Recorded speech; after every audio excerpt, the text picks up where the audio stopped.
Pemirsa, hari ini Kamis 14 November 2024, kuasa hukum Supriyani membacakan pledoi untuk guru Supriyani. Sang guru didakwa menganiaya murid kelas 1 SD Negeri 04 Baito, Konawe Selatan. Pledoi setebal 188 halaman itu diberi judul "Orang Susah Harus Salah". Ini adalah pertarungan kuasa hukum Supriyani untuk meyakinkan majelis hakim bahwa kliennya tidak bersalah dan tidak ada peristiwa yang dituduhkan kepada guru honorer itu. Kami telah tersambung melalui Zoom dengan kuasa hukum Supriyani, Andri Darmawan, dan Wakapolri periode 2013-2014, Komjen Pol Purnawirawan Ugro Seno. Pak Ugro, Pak Andri, terima kasih sudah bergabung di NTV Prime Dialog. Baik, Pak Ugro, Anda mengikuti kasus ini sejak awal, Pak. Bagaimana catatan Anda terhadap misalnya penyidikan oleh polisi? Dalam kasus ini polisi sigap karena yang terkait dengan kasus ini adalah anak dari polisi. Ya, jadi kalau sesuatu itu direkayasa seperti kasus guru Apriyani ini, pasti Supriyani, nanti Pak. di sidang terbuka. Ya, silakan Pak Ugro. Ya, kalau merekonstruksi suatu kasus dengan cara yang tidak benar, ya, itu pada saat sidang itu nanti pasti akan terbuka. Karena apa yang dikatakan para saksi, kemudian alat bukti juga, kapan diambil, apakah administrasi penyidikannya benar atau tidak, itu akan terbuka di sidang pengadilan. Jadi sekali lagi ya, penyidikan itu bukan hal yang mudah, ya, tapi memerlukan ketelitian sehingga akan menimbulkan keyakinan hakim bahwa perbuatan itu memang benar-benar terjadi. Terkait dengan penyidikan, kemudian juga adanya dugaan pemerasan. Tim Propam juga sudah turun dan sudah ada pemecatan terhadap Kanit Reskrim dan juga Kapolsek Baito. Apa yang menjadi catatan Anda dalam hal ini, Pak? Tim Propam masih turun untuk mendalami dugaan adanya pemerasan ini. Iya, kalau sidang pidana kan sedang berjalan nih. Jadi dari awal bisa kita baca beberapa pelanggaran etika profesi yang cukup berat, ya kan?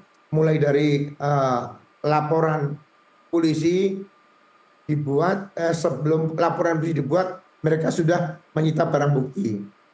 Dugaan barang bukti ya, bukan barang bukti. Bisa juga itu barang bukti, tidak. Nah, makanya di sini Propam harus melakukan tindakan yang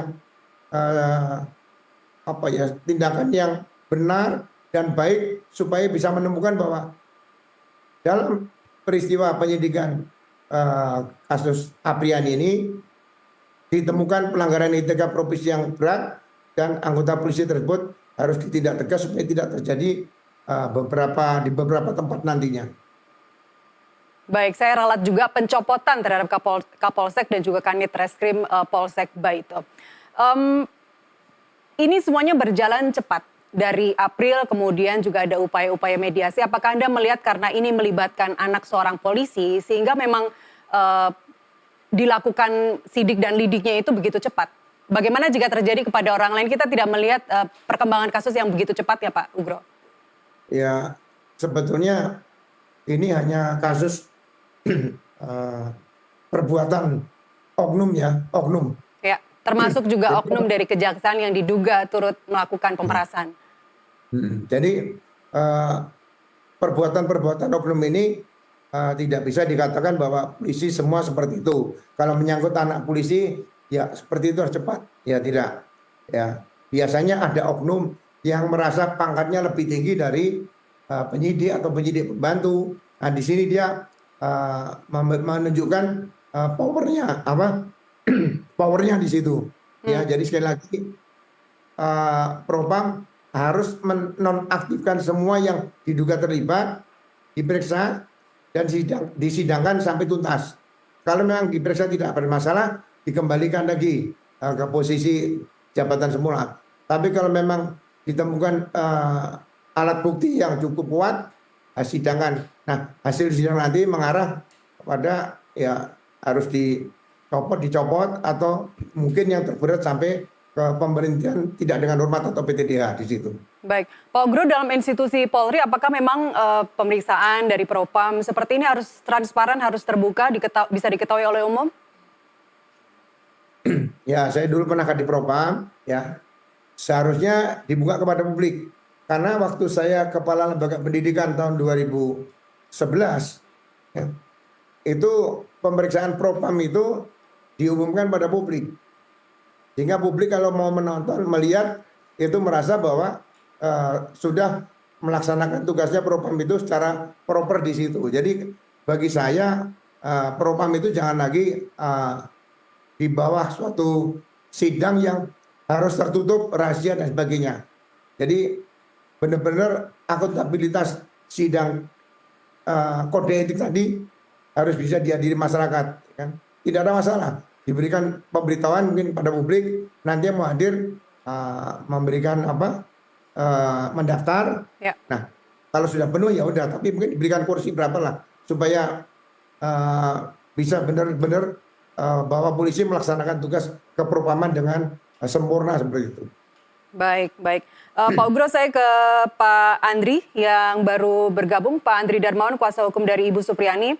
Pak Andri, judulnya menarik sekali, Pak. Orang susah harus salah. Mengapa Anda memilih judul itu, Pak? Iya, pledoi kami memang kasih judul Orang Susah Harus Salah.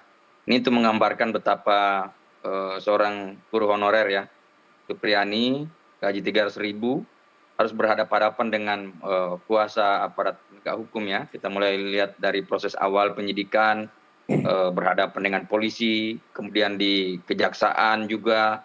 Kemudian setelah kasus ini viral dan masuk persidangan, harus berhadapan lagi dengan pemerintah daerah. Jadi seorang Supriani ya, orang yang kita katakan orang susah, betul-betul harus berhadapan dengan kuasa baik ini penegak hukum maupun pemerintah untuk memaksakan dia bersalah. Padahal kan sebenarnya Supriani dari awal sudah menyatakan bahwa tidak melakukan itu dan tidak ada alat bukti yang membuktikan bahwa Ibu Supriani bersalah. Nah, kemudian kami masuk kepada substansi pledoi ya, yang kami sampaikan tadi. Kami coba menganalisis ya, karena kalau kita menganalisis alat bukti itu kan tentunya harus mengacu kepada pasal 184 ayat 1 KUHP, di mana semua di situ telah diatur jenis-jenis alat bukti. Nah, kita coba lihat di dalam perkara ini, alat bukti yang diajukan oleh JPU ya, oleh alat bukti yang diajukan oleh JPU itu ada 8 saksi ya, ada 8 saksi dan 1 surat dan barang bukti ya. Jadi 8 saksi itu 3 saksi anak, kemudian 5 saksi dewasa yang disumpah. Jadi kami memilah dulu misalnya. Anak kan tidak masuk sebagai alat bukti saksi ya, itu jelas di pasal 185 ayat 7 karena keterangan saksi yang tidak disumpah itu meskipun dia bersesuaian satu sama lain itu tidak masuk sebagai alat bukti.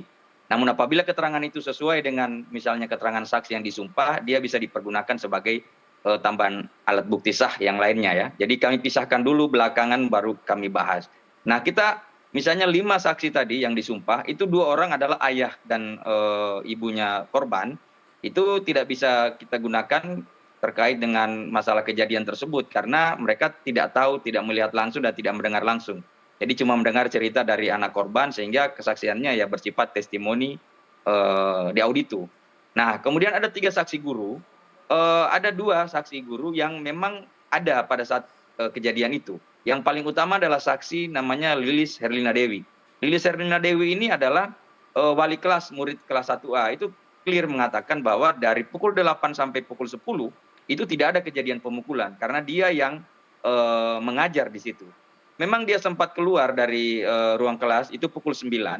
Itu cuma pergi absen di ruang kantor yang jaraknya tidak cukup 10 meter. Dan waktunya tidak sampai dengan 5 menit atau cuma sampai 3 menit aja. Nah itu menandakan bahwa ada keterangan saksi termasuk ada keterangan saksi guru Nur Aisyah mengatakan juga tidak ada kejadian itu. Nah ini kan keterangan saksi yang harus kita anggap sebagai alat bukti yang sah. Kemudian kita kaitkan dengan hasil visum et repertum ya. Visum et repertum ini kan dikeluarkan oleh dokter umum ya. Kita ketahui bahwa keterangan pasal 133 ayat 2 penjelasan KUHP bahwa keterangan dari dokter kehakiman ya, itu yang biasa kita kenal dengan dokter forensik, itu dianggap sebagai keterangan ahli.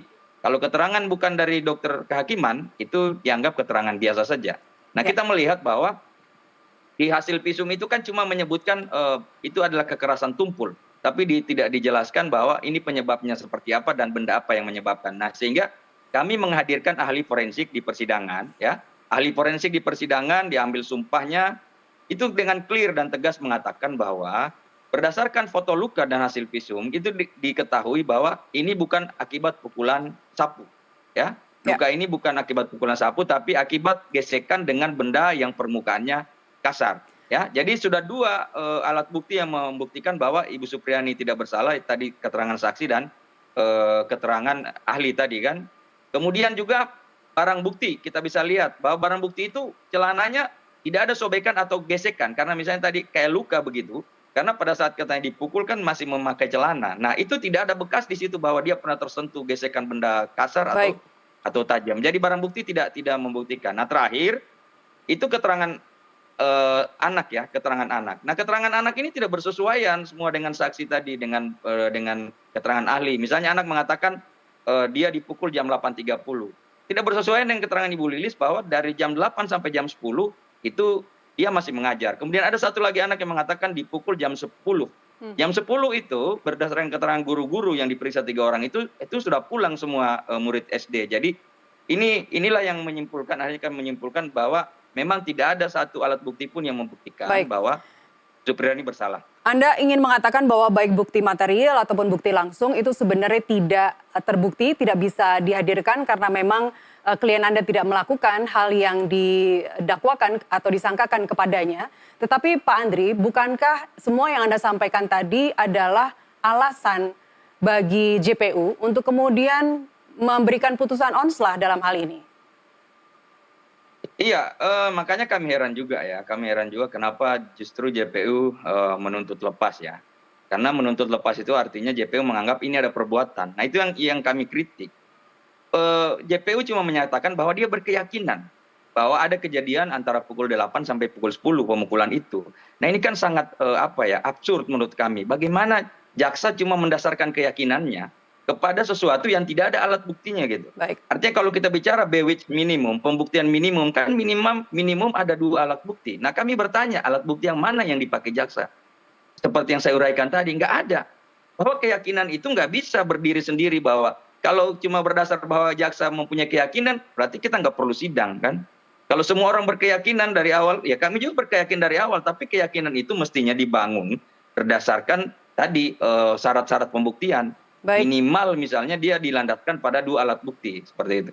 Baik, Pak Andri, hari ini tidak hanya sidang atau tidak hanya pembacaan pledoi, tapi juga ada duplik dan replik. Apakah itu memang sesuai prosedur sejak awal atau karena ini semua terjadi dalam satu hari ini, pledoi, duplik dan replik, karena ada putusan onslah dari JPU itu? Oh iya, jadi tadi setelah kami membacakan pledoi, mereka meminta replik ya. Replik, jadi mereka minta 2 jam saja, jadi setelah ditunda 2 jam mereka kemudian membacakan replik. Nah repliknya saya melihat cuma berapa lembar itu dan juga tidak membahas substansi, sehingga kami langsung menanggapi saja bahwa kami tetap kepada pembelaan kami ya. Jadi sehingga tadi selesai semuanya dan akhirnya sidang ditunda nanti tanggal 25 November dengan agenda pembacaan putusan. Baik.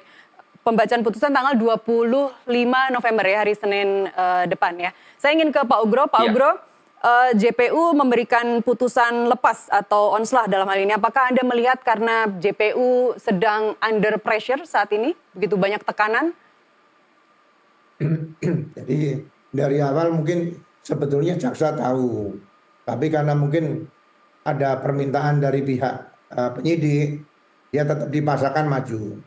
Tapi dalam persidangan, saya sependapat dengan Pak Andri tadi, harusnya bukan onslah ini. Kan lepas dari tuntutan segala kan berarti ada peristiwa lain yang seharusnya bisa dituduhkan gitu ya. Jadi sekali lagi ya, jaksa seharusnya tegas kalau memang itu harus perispra, bebas murni ya, bebaskan saja.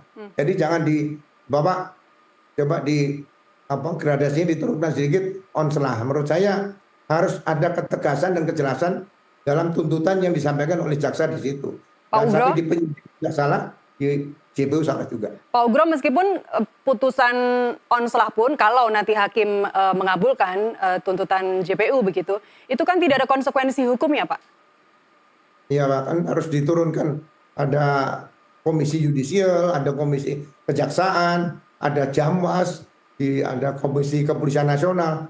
Ini peristiwa yang bagus untuk dievaluasi sehingga ke depan nanti jangan sampai hanya formalitas, ada komisi-komisi. Menurut saya perlu dibentuk badan yang lebih tinggi atau yang 3 komisi dijadikan satu untuk mengawasi proses dalam criminal justice system seperti itu. Kasihan masyarakat lah. Baik, dan menurut Anda onslah itu tidak tepat, harusnya JPU langsung saja memutuskan atau menuntut bebas murni atau frisprah begitu ya. Baik, Pak Ugro, Pak Andri, kita lanjutkan diskusi kita di segmen berikutnya. Pemirsa, kami kembali usai jeda.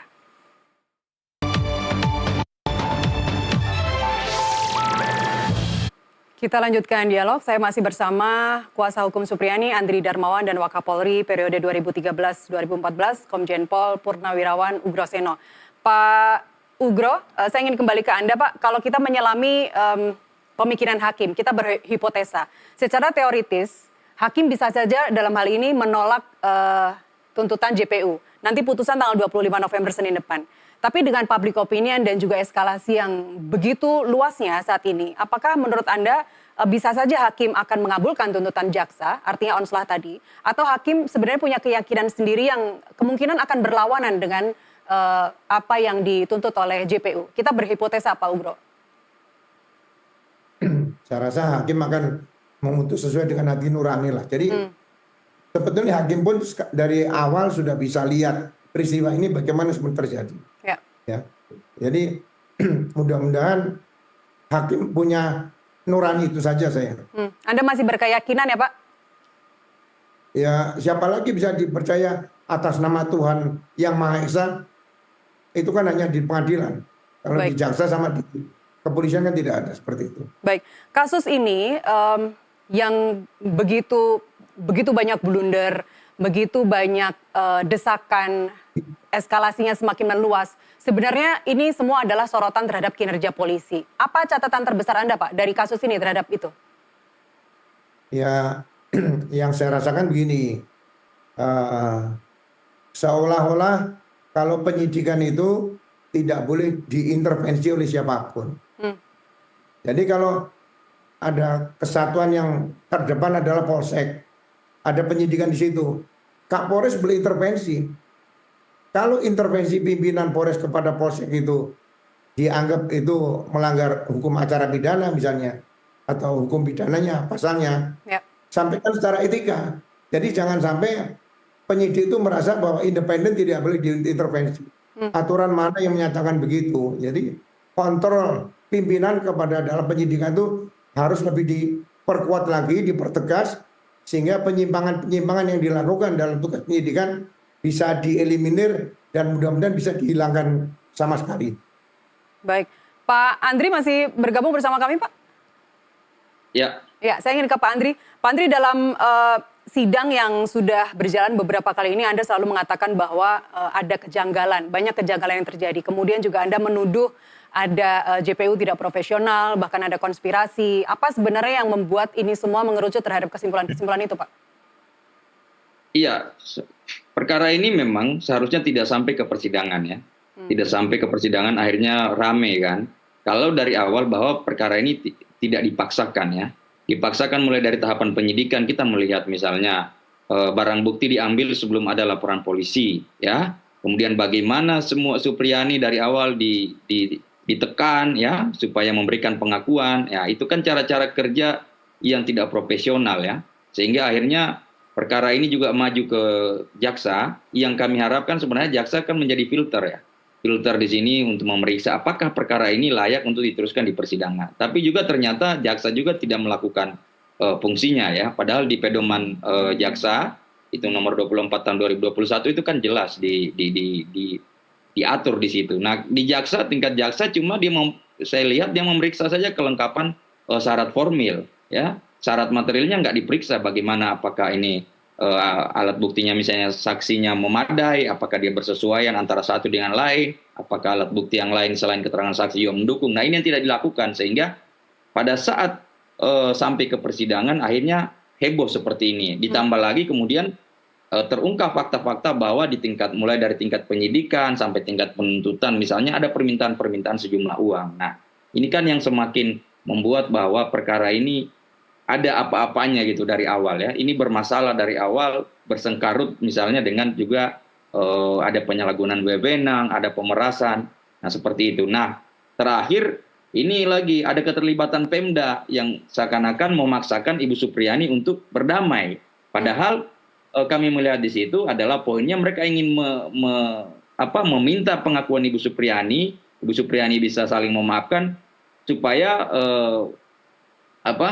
kira-kira dijadikan bahan bahwa Ibu Supriyani sudah mengaku dan Ibu Supriyani bisa dimintakan keringanan hukuman di pengadilan. Jadi kami inilah betapa misalnya ada otoritas pemerintahan maupun otoritas penegakan hukum seakan-akan mereka bersatu untuk mengeroyok Ibu Supriyani. Jadi Ibu Supriyani berdiri sendiri di hadapannya luar biasa gitu. Jadi inilah kenapa perkara ini sampai heboh seperti ini. Ya. Pak Andri, saat ini kami juga sedang menayangkan satu peristiwa, satu gambar, mungkin Bapak juga bisa menyaksikan. Bisa dijelaskan ini peristiwa kapan dan apa yang terjadi? Nah, di situ bisa dilihat ya bahwa Ibu Supriyani itu dikelilingi oleh ada pejabat, ada bupati, ada sekda, kemudian ada kapolres, ada wakapolres, semua pejabat di situ. Nah, pada saat posisi itu, Ibu Supriyani itu tertekan dia. Jadi bagaimana dia diarahkan untuk damai, ya? Katanya saling memaafkan, kemudian ada kesepakatan untuk Ibu Supriyani tidak melakukan tuntutan hukum lagi. Jadi dianggap perkara itu sudah selesai. Nah ini kan sebuah kekonyolan kalau menurut kami. Bagaimana seorang Ibu Supriyani yang sementara berjuang di pengadilan untuk membuktikan dirinya tidak bersalah, itu harus dipaksa untuk membuat surat kesepakatan tersebut. Nah di situ kan ada yang baju putih itu kelihatan ada pengacara yang saya utus. Nah dia juga tidak dalam posisi menjadi benteng Ibu Supriyani, justru Pak dia Samsudin yang membuat konsep surat itu, sehingga atas tindakan yang tidak profesional, tidak membentengi atau tidak melindungi Ibu Supriyani, saya pecat pada saat itu. Nah pada saat besoknya kami mencabut surat perdamaian ini karena apakah diberikan di bawah tekanan ya, dia merasa tertekan ya, ada penyalahgunaan keadaan, ada keadaan yang tidak berimbang, kami mencabut. Ternyata Pemda bereaksi keras dengan melakukan somasi gitu. Nah ini yang jadi pertanyaan, kenapa mereka ngotot untuk memaksakan perdamaian? Akhirnya terjawab sudah, ada pernyataan dari Kabak Hukum Pemda Konsel bahwa surat kesepakatan itu katanya akan disampaikan ke pengadilan untuk meringankan hukuman Supriyani. Nah ini kan aneh. Maksudnya kalau untuk meringankan berarti mereka sudah berkeyakinan bahwa Ibu Supriyani salah. Jadi ada surat kesepakatan itu dipakai untuk meringankan. Nah sementara proses persidangan masih berjalan. Nah kami kan bukan meminta keringanan, karena dari Ibu Supriyani dari awal sudah mengatakan dia tidak salah dan bukan meminta keringanan, tapi kita minta bebas karena memang dia tidak pernah melakukan perbuatan tersebut. Baik, saya bisa mengenali Bapak Ibu korban, Pak Wibowo dan istri di ujung, dan bisa diterangkan Pak Andri sebelah kiri ini kalau nggak salah kepala desa yang sudah dicopot ya? Kepala camat ya, ada camat. Camat Baito ya. Yang sebelah kanan berbaju putih bisa dijelaskan itu siapa Pak? Itu berbaju putih sepertinya dari Bitkum Polda. Dari Polda ya? Baik. Ya, dari Polda. Ini Pak Samsudin yang kemudian Anda pecat tidak ada dalam agenda ini Pak? Tidak ada dalam gambar ini? Ada yang baju kaos putih itu. Samping Pak Bupati. Baik. Yang dari samping ya? Iya. Baik, ini adalah kalau saya mengquote Anda, ini adalah perdamaian ilegal yang Anda sebutkan. Yang saat itu Anda juga tidak berada di dalam peristiwa ini.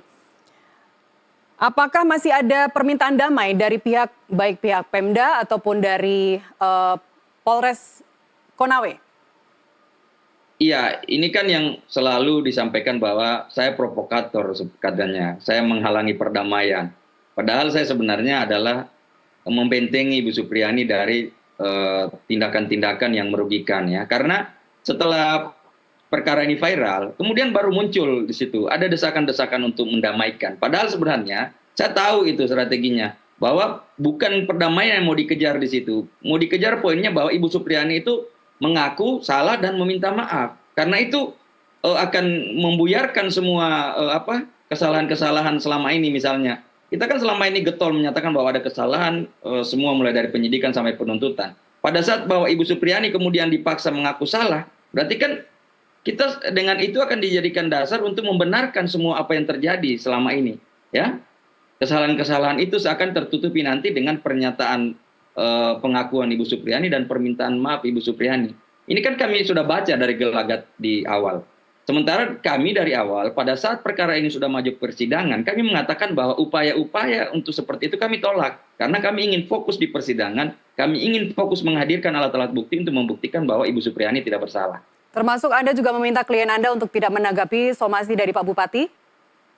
Ya, itu kami anggap bahwa somasinya tidak berdasar dan kami juga silahkan kalau mau dilaporkan karena katanya 1 kali 24 jam kalau tidak minta maaf akan dilaporkan. Nah sampai sekarang juga kami belum mendengar bahwa ada laporan polisi. Ataupun somasi-somasi lanjutan juga Anda siap ya Pak Andri?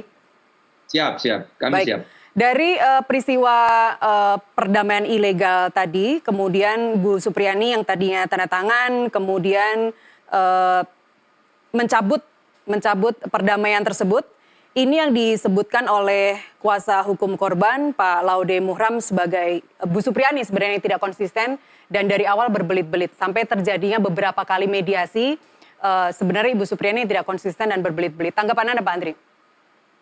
Iya, makanya saya bilang apa sih tujuan mereka memaksakan perdamaian ini? Gitu. Dari awal perkara yang dipenyidikkan, Ibu Supriyani itu sudah pergi meminta maaf karena ditekan oleh penyidik. Ya, ditekan oleh penyidik disampaikan bahwa Bu kalau ini perkara mau selesai harus datang meminta maaf kepada orang tua korban. Ibu Supriyani sudah menempuh itu 5 kali dia datang minta maaf kemudian tidak dimaafkan gitu ya. Jadi kalau dikatakan bahwa Ibu Supriyani misalnya tidak mau meminta maaf itu dari awal penyidikan walaupun terpaksa ya, walaupun diancam oleh penyidik ya. Tapi kan ada upaya Ibu Supriyani. Nah sekarang pada saat tahap persidangan sudah berjalan kemudian mereka melihat bahwa bukti-buktinya lemah. Kemudian kami bisa menghadirkan bukti-bukti yang cukup baik ya, bukti-bukti yang cukup kuat. Baru kemudian desakan-desakan itu mau mengarah ke situ. Gitu. Jadi motifnya sebenarnya adalah untuk mengubur ini, mau mencari happy ending gitu, mau mencari win-win solusi. Padahal kami tidak mau seperti itu. Ini perkara sudah masuk ke tahap persidangan, kami ingin membuktikan mana yang hitam, mana yang putih. Baik. Kami ingin membuktikan apakah Ibu Supriyani bersalah atau tidak. Kami tidak ingin misalnya Ibu Supriyani divonis bebas atau divonis lepas gara-gara misalnya ada kesepakatan perdamaian. Tidak. Kami ingin Ibu Supriyani divonis bebas karena memang tidak ada alat bukti yang membuktikan Ibu Supriyani bersalah. Kami tidak ingin Ibu Supriyani divonis gara-gara misalnya ada perdamaian. Tidak seperti itu. Baik, termasuk tuntutan untuk bebas untuk lepas onslah itu menurut Anda masih kurang jauh dari keadilan yang Anda ingin tuntut saat ini? Ya, itu kan sesuatu yang absurd ya dari JPU masalah tuntutan lepas ya. Tuntutan onslah itu dari JPU aneh gitu kan. Satu sisi dia mengatakan bahwa ada perbuatan, terbukti ada perbuatan. Kalau ada perbuatan kan di situ ada kesengajaan, ada niat, ada kehendak, ada pengetahuan di situ. Tiba-tiba di bagian akhir untuk menyatakan Ibu Supriyani tidak perlu dipidana karena katanya tidak ada mens rea. Nah ini memang argumentasinya kontradiktif ya, saling berlawanan. Ini kenapa terjadi? Kami menduganya begini. Satu sisi JPU tetap ingin mengamankan dakwaannya dengan menyatakan bahwa Ibu Supriyani bersalah untuk menghindari nanti tuntutan balik dari Ibu Supriyani, gitu. Makanya dia tidak mau menuntut bebas. Tapi di sisi lain, JPU tetap ingin meraih simpati publik, gitu. Jadi seakan-akan bahwa JPU ini telah memberikan rasa keadilan kepada Bu Supriyani, telah berempati, telah benar-benar memahami rasa keadilan masyarakat dengan menuntut lepas gitu. Jadi JPU coba bermain di dua peran gitu. Baik. Jadi bebas dari hukuman pidana terlepas itu ada bukti atau tidak menurut JPU itu tidak cukup untuk Anda bahwa keadilan yang sesungguhnya untuk Bu Supriyani adalah Ibu Supriyani tidak sesuai dengan yang didakwakan, bahwa Ibu Supriyani tidak pernah melakukan tindakan yang mereka sangkakan begitu ya. Pak Andri, iya. Tuduhan atau Anda menilai JPU tidak profesional dalam satu sisi dengan penjelasan Anda terkait kinerja JPU itu masuk akal. Tapi kemudian Anda mengatakan bahwa JPU telah terjadi konspirasi. Konspirasi antara siapa saja? Ini tuduhan serius Pak Andri. Konspirasi antara siapa saja? Iya termasuk masalah perdamaian itu kan. Perdamaian itu. Jadi perdamaian kemarin yang mau dipaksakan itu ya. Itu jelas ada pernyataan Kabak Hukum Pemda Konsel. Kami itu pernyataan tertulis ditandatangani oleh Kabak Hukum bahwa kesepakatan perdamaian itu mau didorong ke pengadilan untuk jadi bahan untuk memberikan keringanan hukuman kepada Ibu Supriyani. Ini aneh kan? Kok mau minta keringanan hukuman? Berarti mereka sudah yakin, sudah tahu bahwa Ibu Supriyani mau divonis bersalah. Nah, seperti itu. Sementara kami masih berjuang di pembuktian. Ibu Supriyani masih berjuang, PH-nya masih berjuang bahwa Ibu Supriyani tidak bersalah. Kami masih menghadirkan semua alat-alat bukti di persidangan. Ya, jadi kalau ada yang berkuar-kuar misalnya memaksakan perdamaian, ya saya bilang, saya tahu motif kamu apa. Gitu. Dengan perdamaian ini ingin menyelesaikan semua yang bermasalah di awal untuk mengubur itu dengan perdamaian. Kami tidak mau seperti itu. Kami tidak ingin semua permasalahan ini dikubur dengan satu kata damai, tidak. Kami ingin maju ke persidangan, kita membuktikan mana benar, mana salah. Setelah itu semua proses yang salah harus dipertanggungjawabkan, baik etik maupun pidana. Baik, ini artinya setelah tanggal 25, terlepas dari apapun putusan hakim nanti, kita tidak ingin mendahului, Anda masih akan terus mengawal kasus ini, dan Anda masih akan, saya kutip istilah Anda, diksi Anda, saya menggunakan diksi Anda, Pak Andri masih akan memburu orang-orang yang Anda nilai telah melakukan kriminalisasi terhadap klien Anda. Ini artinya masih panjang perjalanan, Pak Andri. Iya, ini bukan pekerjaan yang mudah. Artinya harus ada setimpal apa yang mereka lakukan. Kerugian Ibu Supriyani belum terbalaskan. Ibu Supriyani dari bulan 4 mengalami tekanan mental, sempat di penjara. Terus kalau orang-orang ini yang berkonspirasi kemudian tidak mendapatkan sanksi apa-apa, ini juga menjadi sebuah ketidakadilan. Baik. Ini supaya menjadi pelajaran semua bahwa kita tidak boleh dengan kekuasaan kita mempermainkan penegakan hukum. Baik, saya ingin menggali dari perspektif korban, dari pihak yang berlawanan dengan Anda saat ini, Pak Andri. Seruan atau surat dari PGRI itu masih berlaku hingga saat ini, dan ini membuat korban belum bisa atau tidak bisa bersekolah. Apa masukan Anda untuk hal ini? Apa tanggapan Anda terhadap surat PGRI itu? Kalau itu nggak benar ya. Anak itu masih bersekolah sampai sekarang ya, masih bersekolah. Jadi surat yang dikeluarkan oleh PGRI itu sebenarnya cuma emosi sesaat pada saat itu, tapi itu tidak benar-benar dilaksanakan. Bahkan setelah itu langsung dicabut sebenarnya. Jadi itu sebenarnya luapan emosi sesaat PGRI, dan kemudian mereka menyadari salah dan dicabut, dan itu tidak pernah diberlakukan sebenarnya. Baik. Anak itu masih sekolah sampai sekarang. Jadi bahwa ada siswa bermasalah, ini poin yang ingin saya bacakan dari surat PGRI, siswa bermasalah atau jadi saksi dikembalikan ke orang tua dan ke sekolah Sekonawe Selatan tidak boleh terima anak tersebut, itu sudah dicabut. Artinya korban D saat ini sudah bersekolah. Tidak pernah dilaksanakan, sudah bersekolah kembali di SDN 04. Ya tetap, sebenarnya dari awal tetap bersekolah, nggak ada apa-apa. Baik. Ini juga kaitannya dengan wawancara kami dengan orang tua korban juga yang menyatakan bahwa sampai saat ini si anak belum sekolah. Jadi sekaligus klarifikasi dari Anda. Baik, ya. Saya ingin ke Pak Ugro sebelum kita rehat. Pak Ugro, apa yang Anda tangkap dari persatuan guru yang ada yang menyebut terkesan sangat arogan, mengeluarkan surat yang menyatakan seruan mogok belajar dari tingkat SD sampai SMA untuk menuntut penangguhan penahanan Ibu Supriyani, kemudian korban sendiri tidak boleh bersekolah dan minta sekolah Sekonawe Selatan tidak boleh terima anak tersebut, kemudian juga tuntutan untuk bebaskan Ibu Supriyani. Ini apakah Anda menangkap arogansi dari Persatuan Guru Republik Indonesia atau sebenarnya ini kemarahan dari rakyat kecil yang diwakili oleh PGRI? Iya, mungkin situasi kebatinan yang emosional saja. Jadi kita harus bisa menerima setelah dipelajari, diajak dialog ya. Oke lah, mereka cabut kembali. Tadi sudah dikatakan Pak Andri, udah bagus itu loh. Saya hanya melihat peristiwa di Bu Supriyani ini mulai dari penegakan hukum sampai perdamaian itu saya nggak tahu diatur di mana. Di KUHAP juga nggak ada, di peraturan presiden nggak ada. Ya kan, mungkin ada peraturan bupati, saya nggak tahu itu. Karena ini bahaya. Dan kalaupun ada perdamaian harusnya sebelum masuk ke persidangan. Ya, selama persidangan bisa diundang semua mendengarkan dulu apa sih sebenarnya terjadi. Jadi jangan seolah-olah Forkompimda ini ada di bawah bupati, ada Kapolres, ada Dandim, jaksa di sini dia sebagai sebagai seorang itu hak prerogatif untuk bisa menentukan seseorang ini bersalah. Pengakuan dia tidak diatur di KUHAP. Kalau mengatakan perdamaian model di Konawe itu, saya rasa ini kan mengharapkan pengakuan dan itu melanggar HAM berat itu menurut saya loh. Yang mana Pak melanggar HAM berat? Yang Forkompimda ngajak damai itu, paksa harus meminta maaf di situ. Ini proses belum berjalan, belum tuntas, terus seolah-olah dianggap bahwa Bu Supriyani bersalah. Ngapain harus minta maaf seperti itu? Ya. Dan dengan lugunya Pak Ugro, ketika saya berdialog dengan Ibu Supriyani, minta maaf itu sebenarnya disampaikan loh. Tapi bukan berarti minta maaf telah memukul korban, tapi minta maaf karena ada ketidaknyamanan selama beliau menjadi guru di sekolah negeri 04 Konawe Selatan. Begitu mulianya hati seorang Ibu Supriani, subjektif menurut saya. Pak Ugro dan Pak Andri, kita akan rehat dulu setelah jeda pariwara berikut. Pemirsa, kami kembali.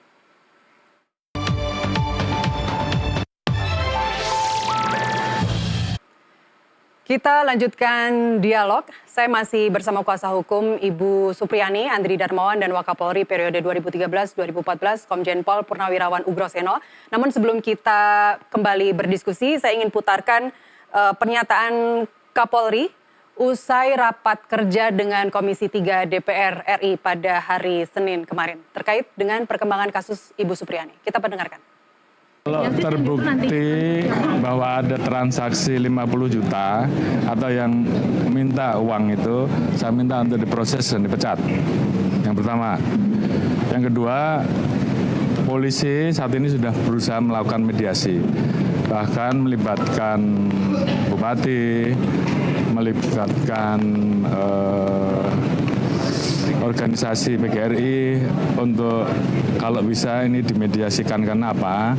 Ini menyangkut anak-anak yang masih kecil dan juga putus sekolah. Di satu sisi juga di situ ada guru yang juga kita jangan sampai nanti prosesnya kemudian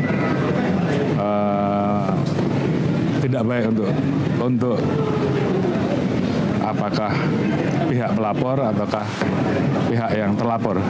Harapan kita tentunya itu bisa diselesaikan dengan restoratif justice. Namun demikian sudah 6 kali dilaksanakan mediasi. Kita harapkan proses yang dilaksanakan sekarang bisa menghasilkan hasil yang baik sehingga kemudian sama-sama memenuhi rasa keadilan. Saya kira apa yang bisa kita lakukan, namun demikian kita tentunya memiliki keterbatasan.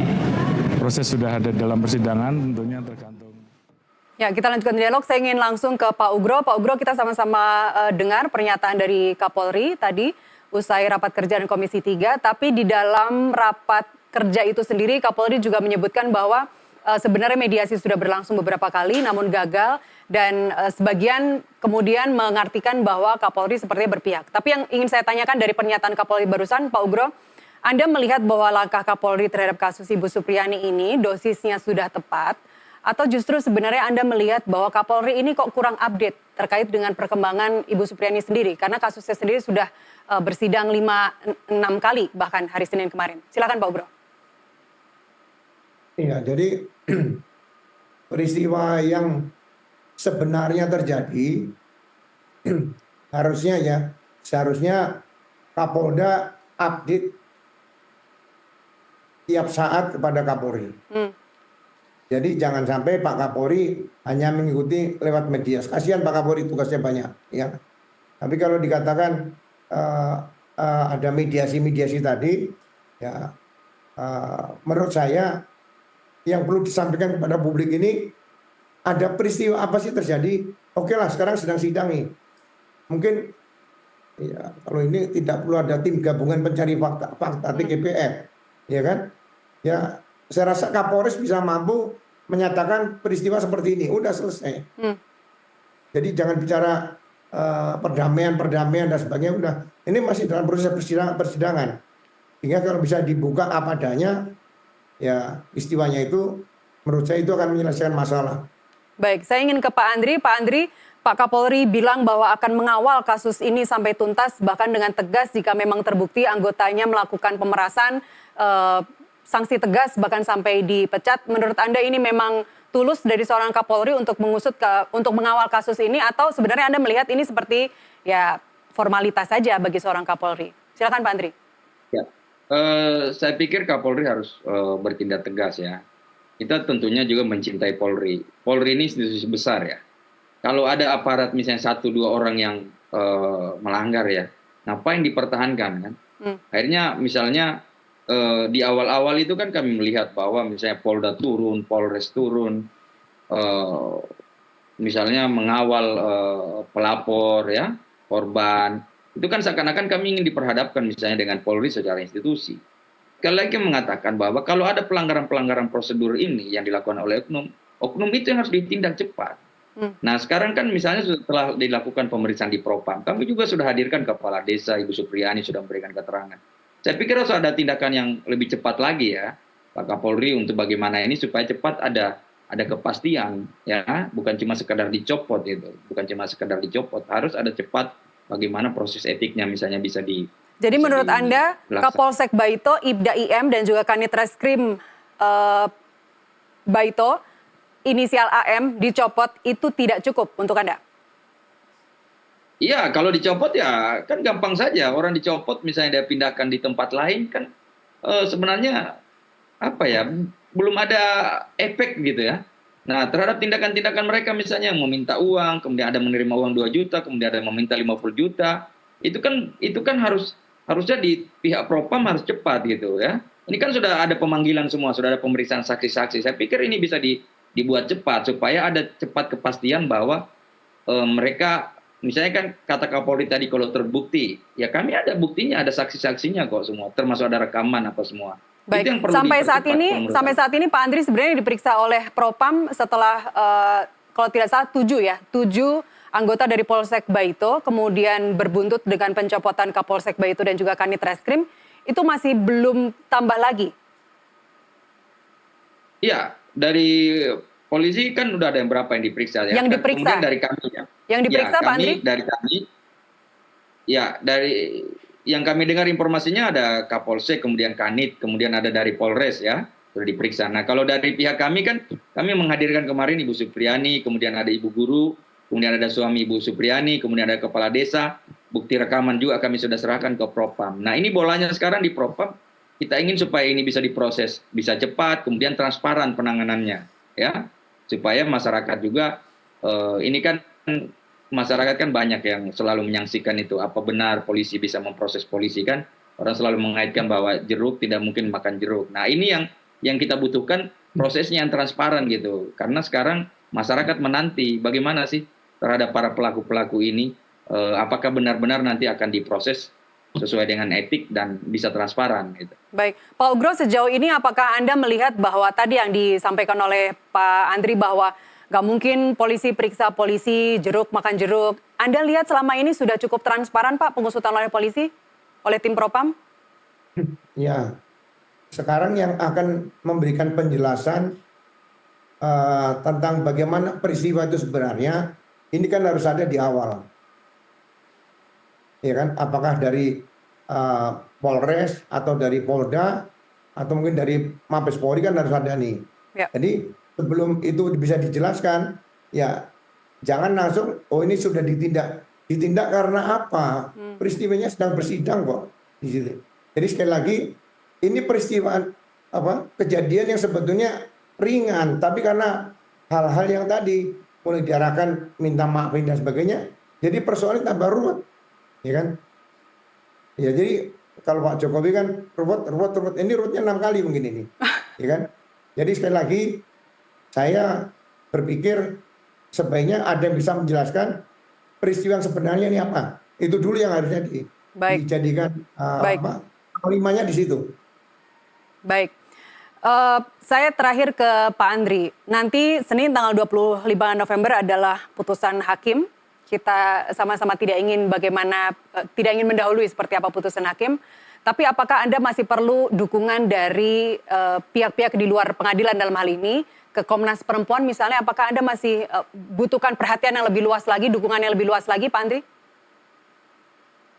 Ya, kami menjelang putusan ini ya tentunya kami berharap ya bahwa majelis bisa memutus dengan keadilan, memperhatikan fakta-fakta persidangan, ya, melihat alat-alat bukti, ya, dan kami juga butuh doa dari masyarakat ya, dukungan kepada Ibu Supriyani supaya Ibu Supriyani bisa kuat untuk menghadapi sidang putusan nanti, karena di sini nanti akan dipertaruhkan nasib Ibu Supriyani ya, karena misalnya pun kalau diputus onslah misalnya tadi seperti tuntutan jaksa, tentunya itu kan walaupun misalnya tidak dipidana, tapi kan ada stigma yang tentunya akan ditanggung oleh Ibu Supriyani bahwa dia misalnya melakukan kekerasan terhadap anak. Nah ini yang kami tidak mau, sehingga kami berharap bahwa putusan majelis hakim nanti berdasarkan alat bukti yang sudah tersaji di persidangan, Ibu Supriyani bisa dinyatakan bebas murni ya, tidak pernah melakukan perbuatan tersebut. Baik, itu sekali lagi saya ingin menegaskan ke Anda Pak Andri adalah murni permintaan dari Ibu Supriyani ya, bukan ambisi Anda sebagai kuasa hukum dalam hal ini.